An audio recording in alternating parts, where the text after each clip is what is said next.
guys, welcome back to the channel. I'm Callie and today I'm going to be doing my January wrap up. So for January, I actually ended up reading 19 books.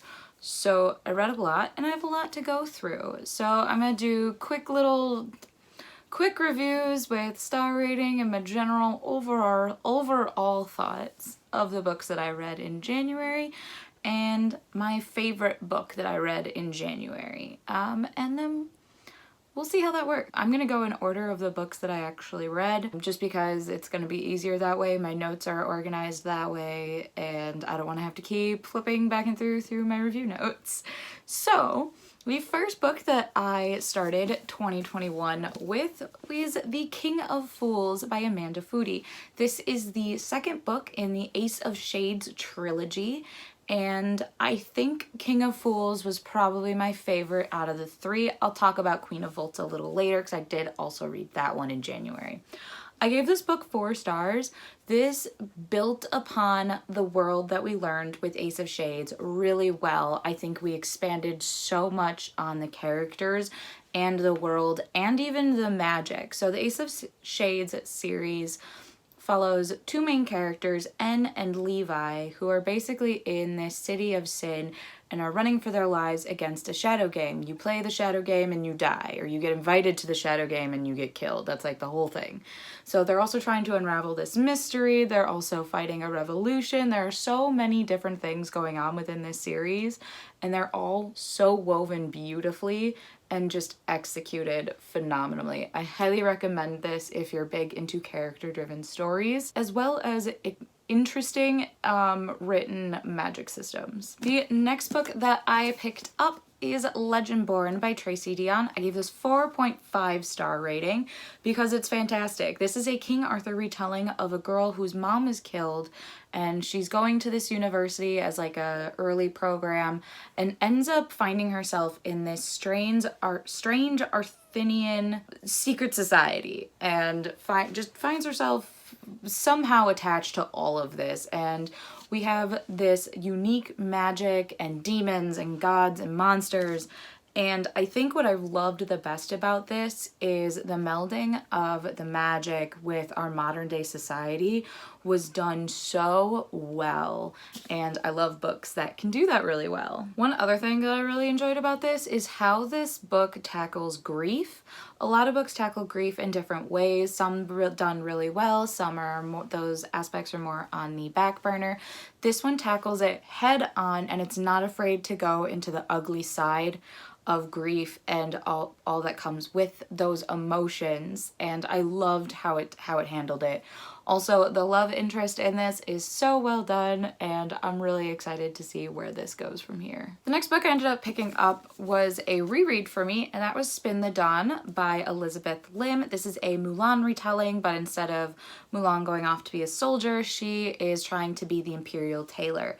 And she is given these tasks to complete. She has to make 3 dresses, one out of the laughter of the sun, a second made out of the tears of the moon, and a third made of the blood of the stars, all while trying to fight her affections for the royal enchanter. This book has got to have one of my favorite love stories in it of all time.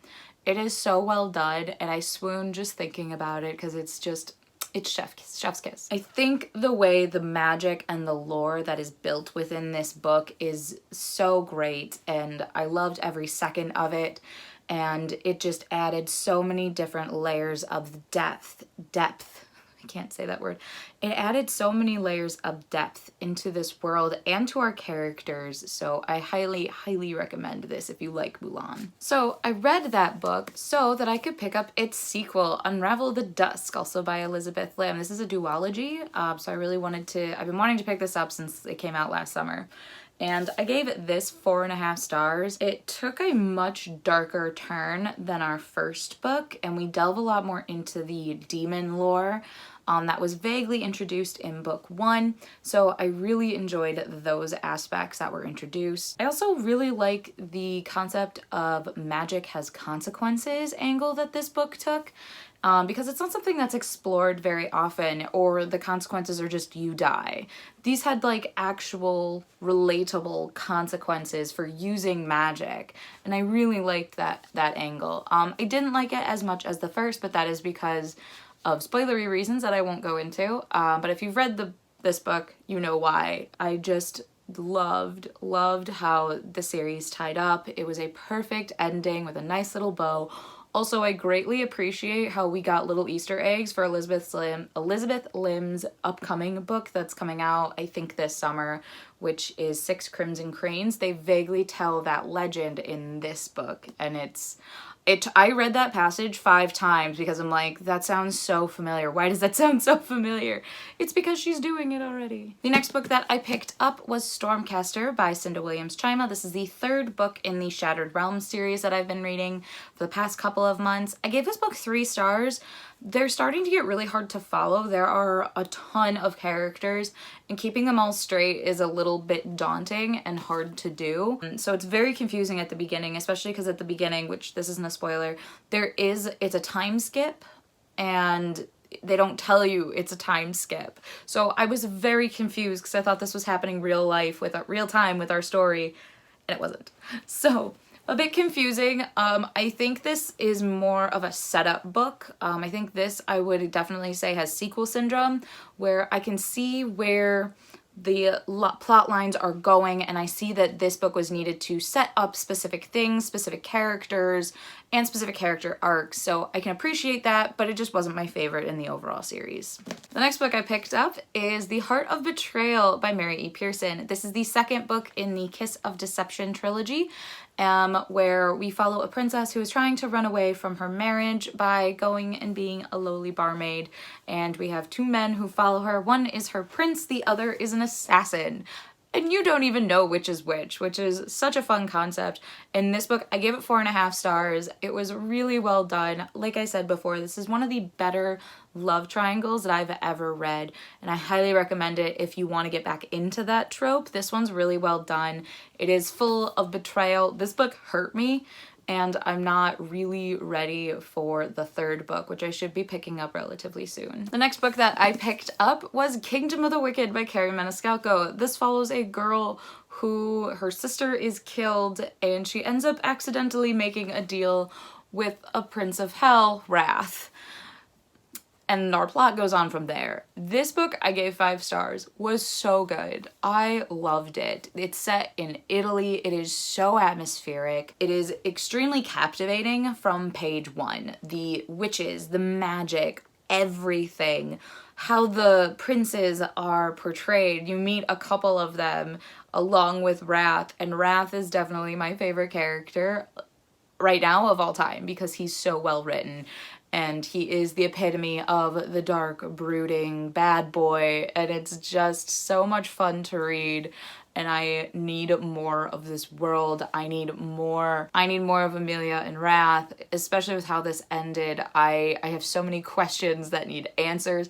I think this is a duology or trilogy. I'm not entirely positive. Correct me if I'm wrong on that. I know the 2nd book is called Kingdom of the Cursed, which gets me very, very excited for what I should be expecting in the next book. The next book that I ended up picking up is There Will Come a Darkness by Katy Rose Poole. This is a group book. We follow 5 different characters. We follow 5 different characters who are all a part of this prophecy about the end of the world, or the darkness, hence the title. And each character is very, very well done. I gave this book 4 stars, and I gave it 4 stars because the first third to half of the book is all world building. It is a ton of information, and I needed to go through it a bit slower than I typically read through books just to like absorb all of that information, because it's a lot of information. But I'd say about halfway through is when that info dumping stops and we actually get to our plot, and boy do we have plot. I really enjoyed reading this, and I am so ecstatic. I have the sequel already, and the third book title and cover just dropped, and I'm very, very excited. This is such a good anti-hero story, and I can't recommend it enough, but give it time. Give it halfway through before you give up on it, because I know I almost did, but I persevered, and I was well rewarded for my perseverance. The next book that I picked up was Warcross by Marie Lu. This, I've heard really good things about Warcross.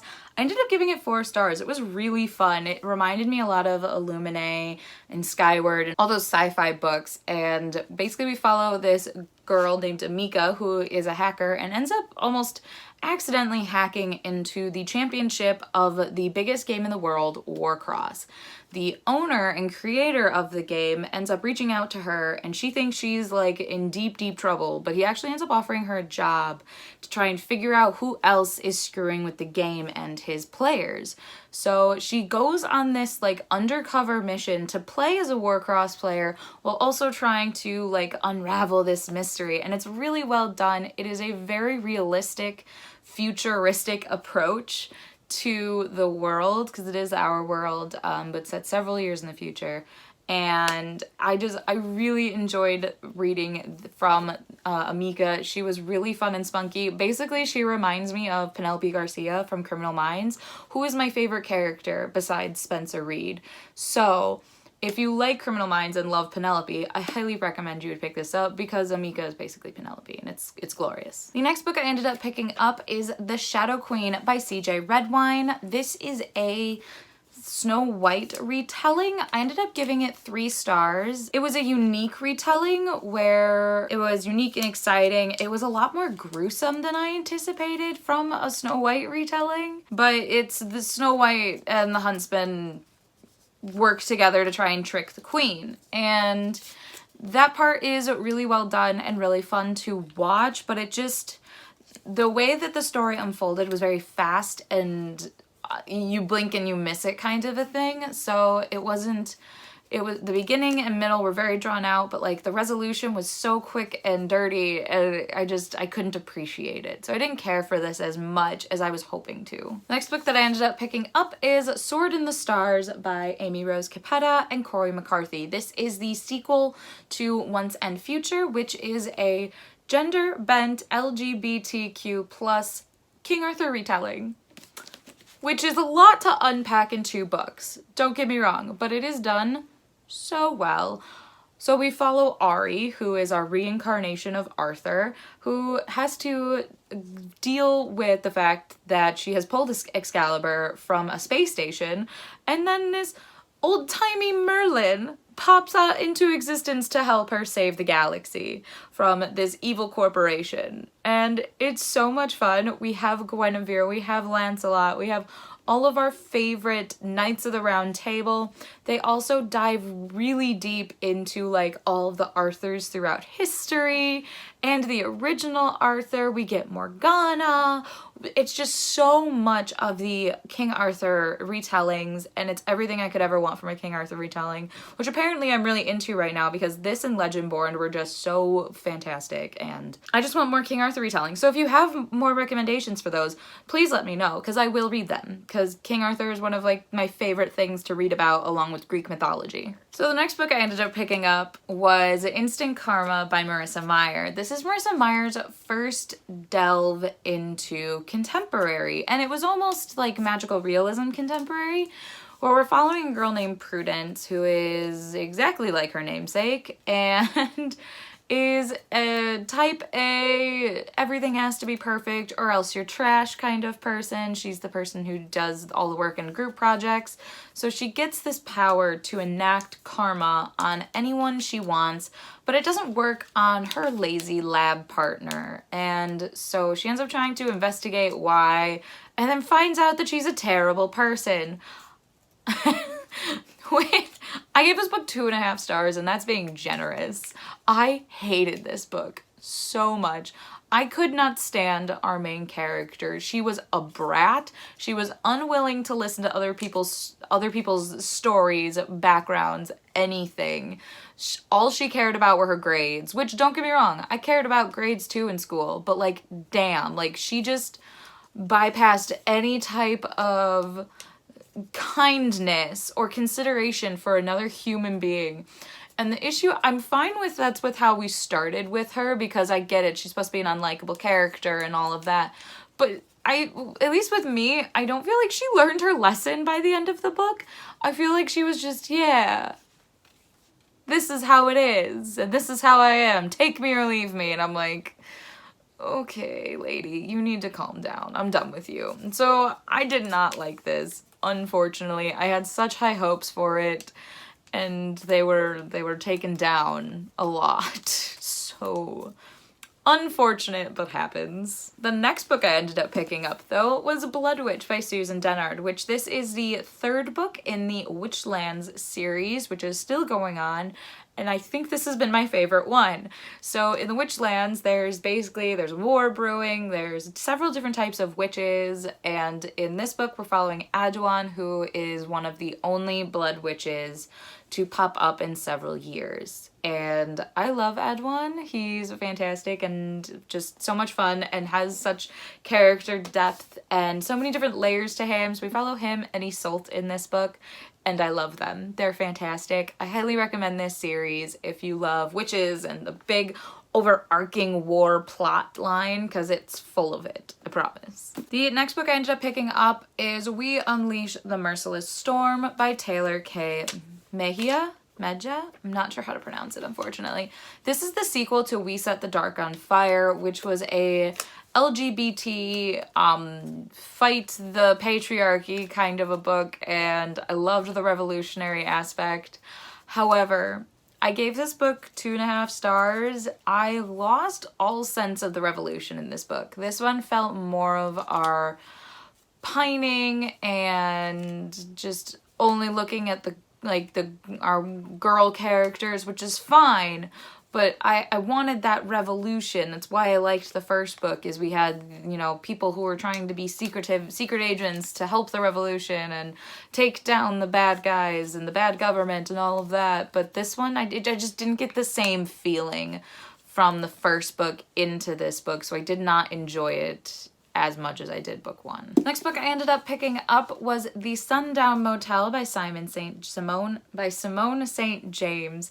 This is a dual timeline thriller where we follow a woman in the 80s who just mysteriously goes missing after a bunch of women are killed in the town, and then we follow her niece several years, I think in modern day, I think it's like 2017, trying to unravel the mystery of her aunt after her mom dies. And I really think that the dual timeline was done very, very well in this. Everything kept it exciting. The two women were very similar, even though they were decades apart, and I think that was just an intriguing way to understand the story. I think there were a lot of really well done reveals. I know I actually kind of got scared at some points during reading this, and I think that's just an overall good thing to have when you were reading a thriller. It scared me. I was a little horrified, but in the best ways, and I think this is just a really well done thriller. The next book I ended up picking up is The Night Spinner by Addie Thorley. This is a loose, gender-bent The Hunchback of Notre Dame retelling in a magical world. So we follow our main character, who is our Quasimodo, who thinks that she is a monster and doesn't deserve love.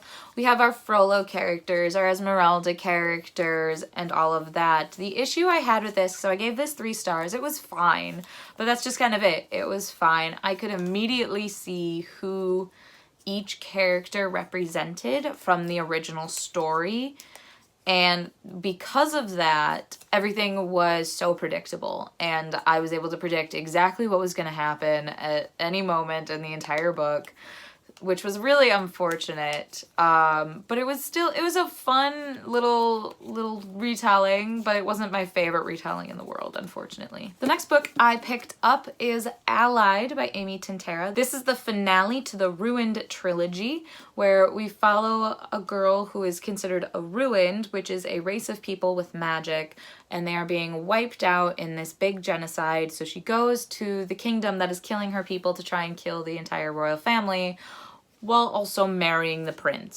So it's like that forced marriage trope kind of thing, which is really fun, really well done. I gave this one 4 stars. It had an extremely strong beginning. I love our morally gray characters. I love watching our characters completely unravel and start dealing with the trauma that they've been dealing with the past 2 books. I think that that adds a lot to the characters, and it's really just entertaining to watch. My only issue is I think the resolution was so fast. Like, the resolution to the end page was like 4 pages long. And I was like panicking all the way up until that point because I'm like, so much needs to happen and I have 10 pages left.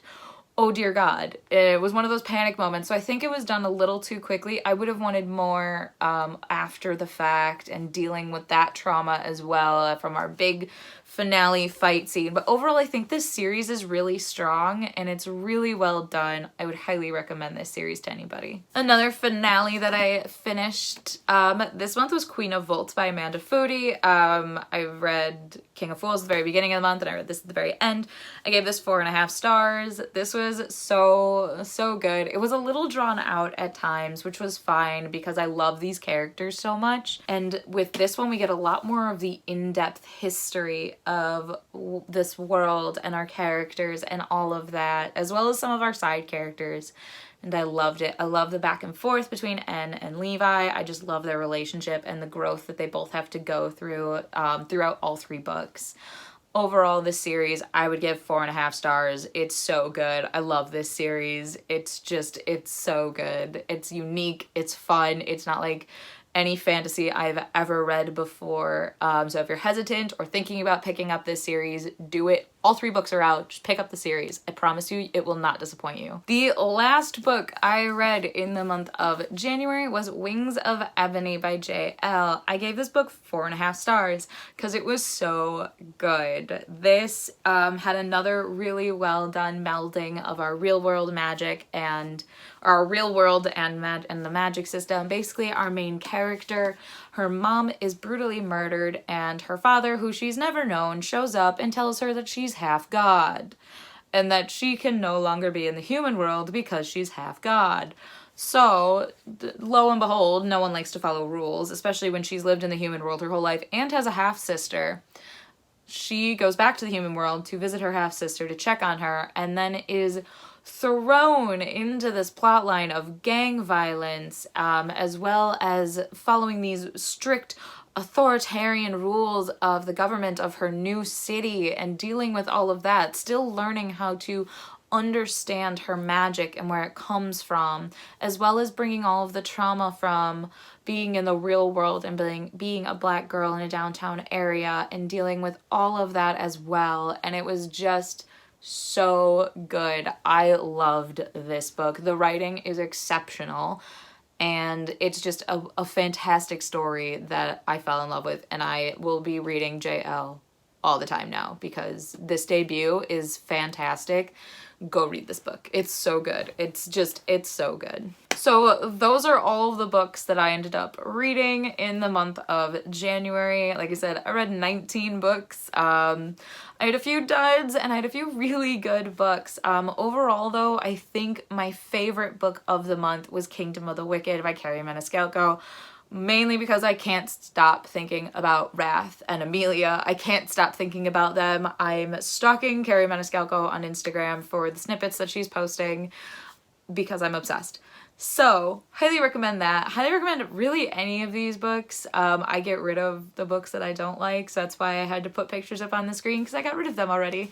So, feel free to like, comment, and subscribe to our channel. We post videos every Tuesday, Thursday, and Sunday. And yeah, let me know what you guys are reading in February, what your favorite book was that you read in the first month of the new year, and I will see you guys in our next video.